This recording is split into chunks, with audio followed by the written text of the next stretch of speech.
Fala rapaziada, estamos na área de novo, vamos dar prosseguimento com os nossos estudos, espero que sejam todos bem, dentro do possível, mas vamos lá, vamos seguir em frente. Só para a gente ter como ponto de partida, vamos resgatar um pouquinho. Nas aulas passadas, né, nas aulas referentes ao bloco anterior, nós falamos muito sobre os anos 70, as principais transformações dos anos 70, e quando a gente fala dos anos 70, uma palavrinha tem que estar na sua cabeça, que é crise, né? Vimos vários aspectos relacionados à crise dos anos 70, fizemos uma contextualização histórica, né? Destacamos, por exemplo, o fim da paridade dólar-ouro por parte dos Estados Unidos, esse sistema monetário que já vinha sendo praticado no mundo desde a conferência de Bretton Woods em 44, onde o dólar, né, tinha uma paridade fixa, né, com o ouro abandonado pelos Estados Unidos. Isso trouxe, né, consequências bem severas aí para a economia mundial. Em 73, no contexto do quarto conflito árabe-israelense, nós temos, né, o primeiro choque do petróleo. Em 79, num contexto de revolução islâmica no Irã, nós temos o segundo choque do petróleo. Então, os anos 70 é um momento de forte crise.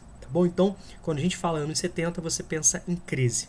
E, consequentemente, nós temos as consequências dessa crise. Aí, quando a gente fala de consequências, tem uma outra palavrinha que eu quero que vocês guardem no coração de vocês, que é guinada. Rômulo, o que é guinada? Guinada é uma palavrinha bonitinha que você pode trocar, por exemplo, para mudanças. Então, nós tivemos fortes mudanças, né, nos anos 70, que vão avançar, né, nos anos 80, e de certa forma já vão apresentar a cara dos anos 90. Né? Então a gente pode perceber que essas transformações, que são frutos, né, de um processo de crise, ganham corpo, ganham forma, ganham destaque nos anos 80 e de certa forma, né, vão marcando já uma nova era, digamos assim. Tá? Daqui a pouco a gente vai falar que essa nova era a gente vai chamar de nova ordem mundial, mas deixa um pouquinho para depois, certo? Então eu destaquei aqui alguns aspectos, alguns pontos de análise, né? Alguns pontos comparativos extremamente importantes, tá bom? Por que eu fiz isso? Primeiro, que eu acho extremamente funcional, serve para organizar o pensamento, serve para destacar pontos que nós analisamos e pontos, né, que nós iremos aprofundar nos próximos capítulos. Então, é para ter uma visão geral, para ter uma organização. Muitas questões pedem isso. Muitas questões pedem essas transformações processadas ao longo desse contexto, né? Não tem como entender a nova ordem mundial, o avanço do processo de globalização, entender a conjuntura formada a partir do fim da União Soviética, se nós não entendermos transformações como estas, né, que eu vou destacar para vocês. Então eu fiz um quadro, né, bem interessante. O que nós vimos nos anos 70? Os anos 70, com a crise dos anos 70, é o momento onde marca, né, o esgotamento de um modelo de forte intervenção do Estado na economia, o modelo chamado de keynesianismo, né, porque tem como um dos seus principais expoentes o economista inglês John Maynard Keynes, né, banqueiro, que propõe um Estado forte, um Estado participativo, um Estado regulador da esfera econômica, como forma de manter um capitalismo saudável. Né? Então essa doutrina política, né, baseada no intervencionismo, em práticas intervencionistas do Estado, com forte presença, forte aparato do Estado, forte controle, entra em crise. Né? Essa crise econômica, né, que vai, nos anos 70, que vai dar uma rasteira no keynesianismo, abre as portas para o resgate do pensamento liberal. Então foi justamente um dos temas centrais que nós falamos na aula passada, que foi o avanço, né, de uma nova escola de pensamento liberal, tá bom? Daí o nome neoliberalismo. Falamos um pouquinho sobre a escola austríaca, né, que tem um dos seus grandes nomes aí, o austríaco Hayek, né? Falamos sobre a escola de Chicago, né, que talvez tenha ganhado mais publicidade devido, né, ao fato de que as ideias de Milton Friedman, um dos seus grandes nomes aí, tenham sido utilizadas no Chile, né? Depois tenham influenciado outros países, inclusive Estados Unidos. Né?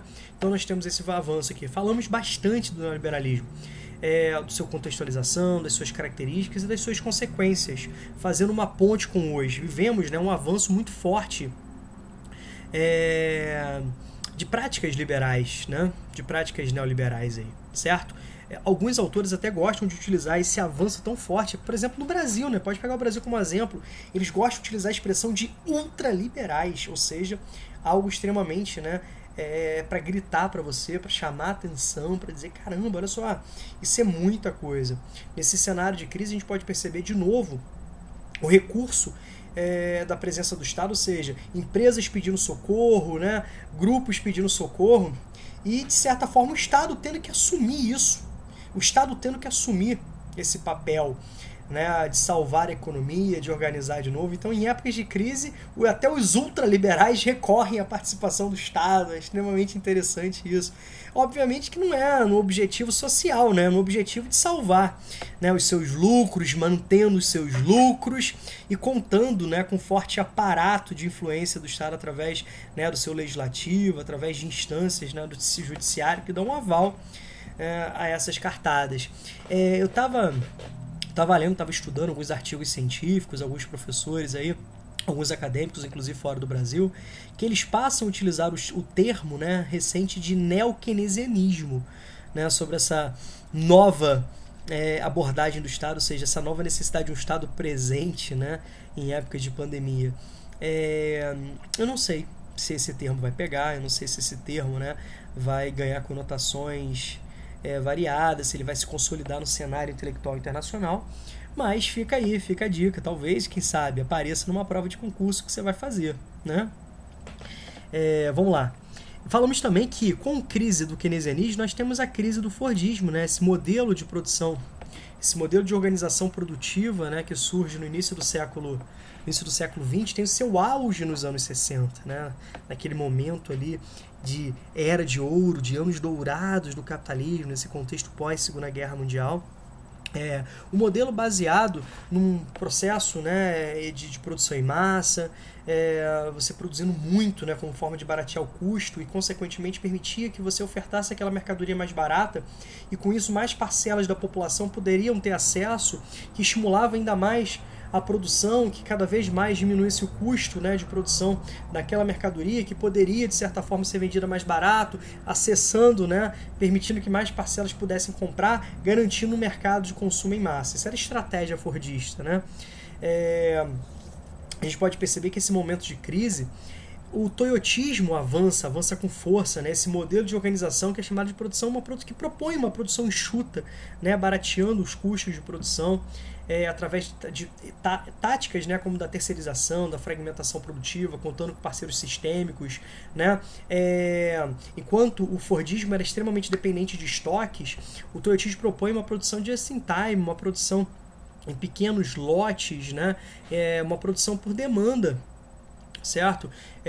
Propondo uma estrutura produtiva extremamente robotizada, automatizada, né? Que exige trabalhadores cada vez mais qualificados, né? Trabalhadores multifacetados, trabalhadores polivalentes, né? Com crescente exigência de qualificação, se contrastando com o modelo fordista, aquele trabalhador numeroso, né? Aquele número significativo de trabalhadores com baixa qualificação, mas com especialização em determinadas atividades repetitivas, alienantes. Então a gente pode perceber esse novo perfil, tá? A gente vai trabalhar bastante, isso aqui é só uma pinceladazinha, na verdade só um indicativo, digamos assim. A gente vai trabalhar muito isso no capítulo 6, ou a gente vai trabalhar mais, né, no capítulo 6, quando nós falarmos de industrialização, né, industrialização geral, no capítulo 6. Bom, então você já começa a perceber que o toyotismo vai se adequar, vai se adaptar melhor a esse cenário de crise. Muitas empresas vão recorrer a essa produção enxuta, né, nesse cenário de crise, tá bom? Utilizando principalmente a prática, né, da obsolescência programada como forma de manter um mercado consumidor crescente, né, um mercado consumidor em massa. O que consiste isso? Uma rápida renovação dos produtos, ou seja, os produtos são programados para durarem pouco, programados para serem renovados, né, tem um prazo de validade pré-definido, né? Então, através da obsolescência programada, né, você tem essa estratégia do toyotismo. Não foi criado pelo toyotismo, uma estratégia que surge nos anos 30, mas que foi abraçada, né, pelo toyotismo. Gente, a falência do modelo fordista keynesiano não significa, né, que o fordismo tenha desaparecido.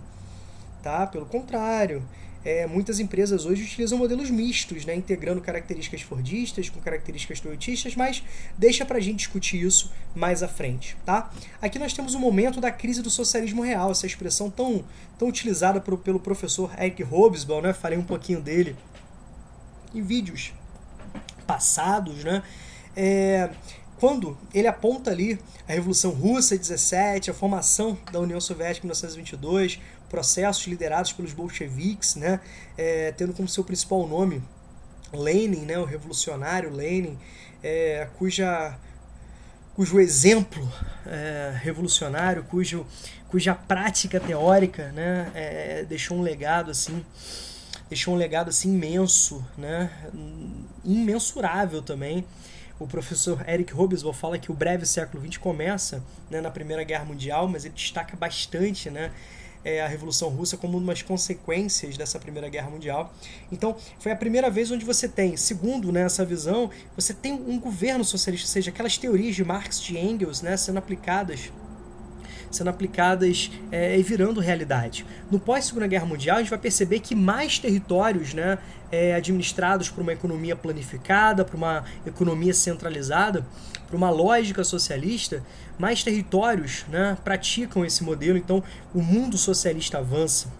No finalzinho dos anos 70, mas principalmente no início dos anos 80, nós vemos uma derrocada, né, do bloco socialista, que está diretamente relacionada à crise do bloco soviético e, por sua vez, à União Soviética, né? Lembre-se que nem todos os países socialistas eles eram alinhados à União Soviética.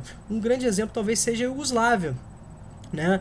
Que embora socialista, ela não era um satélite, ela não era uma área de influência soviética. Nos anos 80, por vários motivos, né, que o professor de História depois vai trabalhar bonitinho com vocês, como, por exemplo, disputas internas dentro do Partido Comunista da União Soviética, né, o famoso PCUs, gastos excessivos no contexto de Guerra Fria, um processo muito complicado, né, porque a União Soviética não conseguia acompanhar em termos de desenvolvimento tecnológico as grandes empresas, né, capitalistas, na ânsia de lucro, na ânsia, né, de riquezas, desempenhava um papel fundamental no desenvolvimento tecnológico. Então, a União Soviética vai investir muito em indústrias pesadas, dentro ainda daquela lógica, né, de corrida armamentista, bacana, mostrando, tentando assim, equilibrar o poder, mas pelas vias bélicas, né, pelas indústrias pesadas. Então, são situações, né, que somadas a outras tantas explicam essa crise do socialismo. Mas um ponto aí importante é justamente no governo, né, de Gorbachev, que inicia-se em 84, mas avança-se com mais clareza em 85, através de duas propostas reformistas, né? Uma no campo político, que é chamada Glasnost, que a gente traduzir significa transparência, que buscava uma abertura política, né? Inclusive com maior liberdade para os satélites, permitindo eleições, e uma reestruturação econômica que, né, em russo ficou conhecido como perestroika, um processo de reestruturação econômica que foi uma tentativa de modernização da economia soviética. E essa modernização também tinha teores de abertura econômica, de introdução de mecanismos de economia de mercado capitalista, com atração de investimentos, atração de empresas, que veio, né, a trazer mais estabilidade econômica, aumento inflacionário, desemprego, né, maior instabilidade econômica para a União Soviética. Resumindo, as propostas, né, de Perestroika e Glasnost, em vez de frear a crise, segundo era o objetivo proposto pelo governo de Gorbachev, elas aceleraram. Então, Gorbachev, em vez de frear, em vez de apertar o pedalzinho do freio, ele apertou o acelerador, né, intensificando o processo de crise. Mas esse contexto, né, que torna-se muito explícito a partir da queda do Muro de Berlim, que foi na virada ali do dia 9 para o dia 10 de novembro de 1989, são assuntos que vocês vão estudar com o professor de História. Ele vai destacar, vai fazer a cronologia, vai explicar essas relações, tá? Aqui eu quero que você entenda que o contexto, né, dos anos 70, finalzinho dos anos 70 e dos anos 80, foi um momento de crise do socialismo real. Inclusive alguns países, né, passam por uma transição, já iniciam uma transição de uma economia planificada, né, para uma economia de mercado, de uma economia socialista para uma economia capitalista. Como, por exemplo, a Polônia, a partir de 1982. Então, outros países, né, começam a se afastar da relação de influência soviética e transitam, né, de uma economia socialista para uma economia capitalista. Tá? Mas, caso a caso, os casos especiais, melhor dizendo, o professor de História vai trabalhar com vocês. Bacana? Ele vai fazer essa ponte aí. Com isso, o que eu quero que vocês entendam? Com essa o que é importante para a gente entender aqui? Que progressivamente, se você tem áreas socialistas se tornando áreas capitalistas, você progressivamente tem uma maior integração territorial e econômica. Concorda? Então, como resultado, nós temos uma ampliação das economias de mercado, ou seja, mais países integrados à lógica do sistema mundo capitalista. Isso vai ser importantíssimo, né? Isso vai dar um salto muito significativo para o processo de globalização. Por outro lado, à medida que você já não tem mais o perigo vermelho, mais o perigo socialista, isso serve para um avanço ainda mais intenso da proposta neoliberal. Contextualize aí com o consenso de Washington, que eu expliquei para vocês na semana passada, nos vídeos passados, que foi justamente em 1989, onde você vai marcar um grande avanço da mundialização do neoliberalismo. Então você pode fazer, inclusive, essa ponte, né? Certo? Quando você fala de mais mercado, isso significa também um processo de avanço de uma fábrica global, de um mercado global. Isso, avança ainda mais o toyotismo. Vocês estão percebendo como esses tópicos, eles vão interagindo, eles vão se relacionando, um vai estimulando, né, o avanço do outro. Isso é muito interessante. Então, um dos próximos temas que a gente vai estar trabalhando vai ser justamente globalização. Então, a gente vai pegar esse gancho aqui. Não tem como entender o avanço do processo de globalização sem nós entendermos essas transformações que eu estou citando aqui. Obviamente não são essas, mas essas aqui são fundamentais, tá? É um momento onde nós temos um acúmulo de desenvolvimentos tecnológicos, cara, que eu gosto, assim, eu acho, né, assim, interessante que você consiga relacionar com as próprias transformações da Segunda Guerra Mundial. Então a Segunda Guerra Mundial vai acelerar muito o desenvolvimento tecnológico, o mundo, né, do aspecto tecnológico pós-Segunda Guerra Mundial foi um outro mundo, certo? A gente começa a guerra com uma tecnologia, a gente termina a guerra com outras tecnologias, com outros ramos tecnológicos, e a Guerra Fria também, né? Vai acelerar o desenvolvimento tecnológico, a gente não pode esquecer isso. Muitas tecnologias que foram criadas ou difundidas ou consolidadas ou, sei lá, ampliadas ao longo da Guerra Fria, nós utilizamos em caráter civil hoje. O teflon de panela, né, comprimidos, né, de suplementos, roupas específicas, cara, reflexos em eletroeletrônicos, muito daquilo que foi produzido no contexto, né, de Guerra Fria, de fortes disputas, né, com a União Soviética, inclusive em critério espacial, foram aplicados em caráter civil, tá? Então a gente vai perceber que esse conjunto de ideias, de transformações, de tecnologias, né, que começam a ser apresentadas para o mundo já no contexto da Segunda Guerra Mundial, elas vão ganhar corpo, né, nas décadas seguintes. E nos anos 70 nós temos a difusão da Terceira Revolução Industrial, tendo o Japão, né, como um dos principais celeiros, seguido dos Estados Unidos, e a difusão para o mundo, tá bom? Ramos, né, de impactos aí, a biogenética, a informática, né, setores de engenharia, a química fina, os setores aeroespaciais. Quando a gente fala de química fina, por exemplo, setores farmacêuticos, né, robótica, tá? A parte biogenética é importantíssima, né, para a gente falar, por exemplo, de revolução verde, né, de produção de insumos extremamente modernos, como sementes geneticamente modificadas, né, que são aplicadas à prática agrícola, tá? Então, nós temos a difusão da Terceira Revolução Industrial, que para mim dá a base técnica para o avanço da globalização, através principalmente dos avanços dos meios de comunicação, dos meios de transporte. Então você vai pegar, por exemplo, né, os meios informacionais. É fato que a Terceira Revolução Industrial cria uma nova dinâmica para o capitalismo. Isso aí é fato. Né? Não é à toa que os autores passam a chamar o capitalismo a partir da Terceira Revolução Industrial, como eu já citei para vocês em vídeos anteriores, como capitalismo informacional, né? A partir dos impactos das tecnologias advindas, né, da Terceira Revolução Industrial, tá bom? Certo? É nesse momento que nós temos um avanço da competição empresarial. Muitas empresas no contexto da Segunda Guerra Mundial, do pós-Segunda Guerra Mundial, inicialmente estadunidenses, passam progressivamente a terem atuações fora do seu país. No primeiro momento, essas empresas eram chamadas de empresas multinacionais, né, porque elas vão ter atuações em múltiplas nações. Só que esse termo ele começou a ser substituído pelo termo de indústrias transnacionais, né, porque você cria uma falsa ideia, né, quando você fala de multinacionais, né, assim, cria a ideia que são nações, né? São nações que fazem que aquela empresa, né, é originária de várias nações. Na verdade, ela atua em várias nações, né?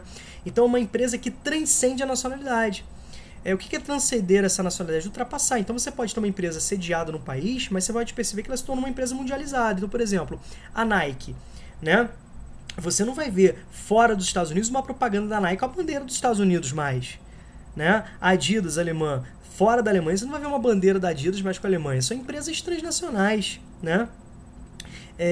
Da mesma forma, você pega um tênis da Nike, nunca vai estar escrito produzido nos Estados Unidos. Pega um tênis da Adidas, nunca você vai ver que está escrito produzido na Alemanha. Então você tem toda essa lógica, né, de mundialização econômica. E progressivamente, mais mercados sendo abertos, são mais mercados também para essas empresas. Então nós temos empresas estadunidenses, japonesas, europeias, né, canadenses e algumas empresas, né, que começam a surgir com força nos tigres asiáticos, alguns países da América Latina, mais tarde, né, na China, na Índia, que passam a competir no cenário internacional. E cujo resultado, assim, um dos importantes resultados foi justamente o aumento, né, da oligopolização econômica, tá? Aí você lembra daquelas aulas que nós falamos sobre um grande acúmulo, né, de oligopolização, lembra do mapa Ilusão das Escolhas, onde eu apresentei para vocês que, segundo análises, né, importantes, cerca de 10 conglomerados econômicos, né, dominam mais de 90% daquilo que a gente consome no nosso dia a dia. Então nós temos cada vez mais poucas empresas de grande porte, né? Nós temos cada vez mais uma competição empresarial cujo resultado vai gerando um acúmulo de capitais nas mãos de poucas empresas. E de fato, né, o avanço da globalização vai favorecer um pequeno número de países, um pequeno número de empresas, um pequeno número de pessoas que vão se aproveitar de toda essa tecnologia produzida, toda essa racionalidade produzida pela sociedade humana ao longo do tempo. Tá bom? Então, espero que você tenha entendido essa abordagem, esses comparativos, né, que eu fiz aqui são importantes. Lembrem-se que alguns deles nós iremos trabalhar em capítulos específicos, tá? Globalização, industrialização. Outros serão trabalhados, né, pela área de história, né, como a crise do socialismo real, né, como nova contextualização pós-Guerra Fria. Então, esses aspectos serão trabalhados, né, em outros capítulos, tá bom?